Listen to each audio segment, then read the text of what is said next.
question. They weren't open. Okay. But I think people are looking for expertise in other places. And I think that's the really interesting element.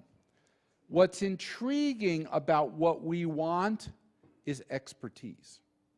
We want proximity to expertise.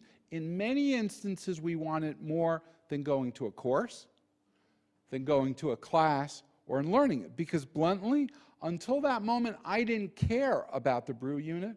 And now that I know he exists, I don't care about anything else, because he is now an extension of my cappuccino maker. And if he's not there, his network is an extent. Now, I am sending him one for his birthday coming up. So I'm going to get a book out of this as well. So this is particularly good.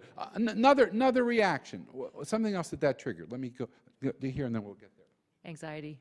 Okay. Anxiety about your... About how we operate and how we share information or don't share information. And it's, I mean, you're with Ernst & Young. I've done a lot of work with Ernst & Young. We're a small company. I have a much smaller, I have an accountant, okay, a smaller account. I said to him the other day, you know, how much would it cost to have you always available on Skype for me? He says, what do you mean? I said, well, I want to like maybe do 2 minutes of conversation with you every, so I don't bill by the minute. I said, I'm not asking you to bill me by the minute. In fact, why don't I give you $15,000 a year to be available for that? He said, I got to think about that one. I was flipping his business model in that sense, because actually access to me is almost as important as consumption in that sense. I saw another hand up over here. What's interesting is that you didn't pay, as it turned out, for expertise. You paid for resourcefulness. Yeah.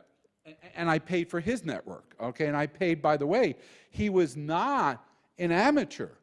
It, to me, was fascinating that he was a railroad engineer, which meant he wasn't just somebody fascinating, he was actually applying an engineer's discipline on top of this, because expertise has multiple layers. I want to have an underlying professional construct of thinking like an engineer, as well as being enormously agile.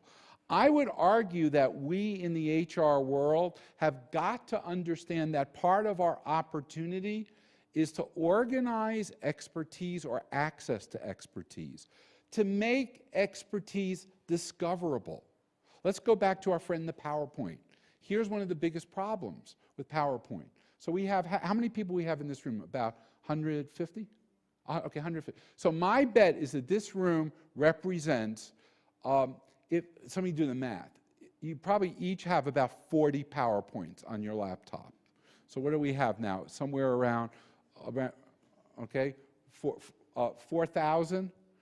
In your organization, you probably have sitting on laptops anywhere from 4,000. In Ernst & Young, it's probably 400,000 PowerPoints. But when it's time to do a PowerPoint, guess what? You start with a blank template. Because in most of our organizations, we haven't figured out how to make expertise discoverable. In HR, what's fascinating is we find an enormous amount about people when we hire them, and most of it goes away the moment they start. So I'm going to be selling, and I've got an opportunity to sell into TD Bank. Okay, big account with TD Bank. And over at that table are 4 people who used to work at TD Bank. Guess what? As a salesperson, I probably don't have access to the system that says there are 4 people sitting there that actually used to work at TD Bank. Because we have not created a way to make a lot of the tacit knowledge in our organizations discoverable. Now, this doesn't require $1 million system. This doesn't require redoing everything. What it really requires is that, and I believe it's the role of people in the HR, in the learning world, to become as much an advocate for the discoverability of expertise and of knowledge as we are for the production of set courses. And set courses have a wonderful role, but they're not sufficient. In fact, what's really interesting, here's where expertise comes in. I want to have content and context. And content comes from the policy, context comes from the stories. And how do I get the stories out of the organization. Now, there's some other big shifts that are occurring, and let's just go a little bit. I'm going to give you the condensed 2-minute view of this, and if not, please read the whole book. Or if you want to see a really cool animation, Dan Pink with RSA did a wonderful animation of his whole book in, I think, about 9 minutes. But what Dan Pink talks about, and he talks about this, if we look at the workforce right now, not just the youngest workforce, but if we look at the workforce right now, they're driven by 3 things: autonomy, mastery, and purpose. Now, in many ways, some of them are a little contradictory. What autonomy means is that at the end of the day, we want, when we work, to not have every single muscle twitch and every single verb and every single mental process being articulated, so we don't add any of our own human capital. Now, obviously, if I'm working at the front desk of a hotel, there's a different degrees of freedom than I have than if I'm an auditor or the like. And I believe the only way you get to autonomy is to actually get lots of good checklists of what the standard operating principles are. If you go to my website, we have a wonderful interview that I did with Captain Sully Sullenberger. He's the pilot that landed the plane onto the Hudson River when some birds went into it a couple years ago. And I asked him, I said, Captain Sullenberger, what did you do in the 230 seconds between birds and water? He said, we went through 3 checklists. I said, you're kidding. I said, where did the oh craps come in? He said, there's spaces in the checklist for that. He said, but the fact that we had checklists allowed us to then have a level of creativity around what we were going to do. Because we knew what our standard operating procedure was, and then we did a whole lot of intervening and creativity and praying in between the spaces. But one of the things that we have to become clear about is autonomy. And I want to just take a little pitch here. Many of our organizations talk a big talk about autonomy, but in reality, we don't actually let people on the job understand the zones of autonomy in that sense. The second element is mastery. If you ask 100,000 workers what they want, one of the things they want to have is some degree to control elements of what I do at work. But the second thing that they actually want is they want to be getting better at something.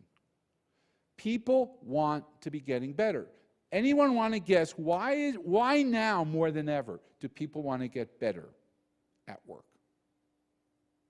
What are they somewhat frightened of?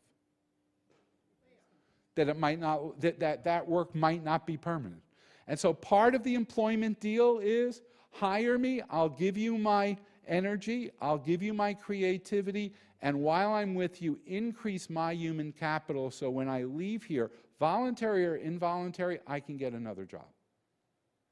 And so there's a desire for mastery, and what's really interesting is we're getting that mastery in our own lives outside of work. So many of us have more access to content outside of work than we do inside of work. So you know what's starting to happen? It's real interesting. Any of you IT folks here who work in IT?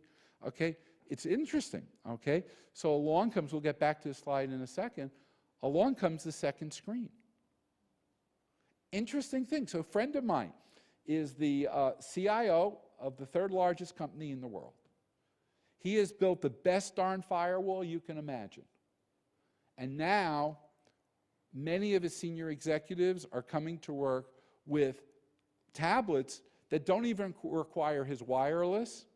And so they've now got a second screen and a second network in that process.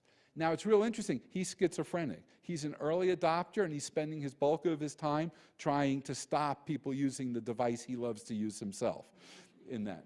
And in reality, there are problems because Steve Jobs didn't like the word enterprise and stuff like that. But what we are going to have to understand is that our ability to offer increased mastery is an enormously important thing, because when something big happens, we become learners. Remember I talked about my mother-in-law. God forbid one of you got in your family a diagnosis of a bad disease. Here's the problem.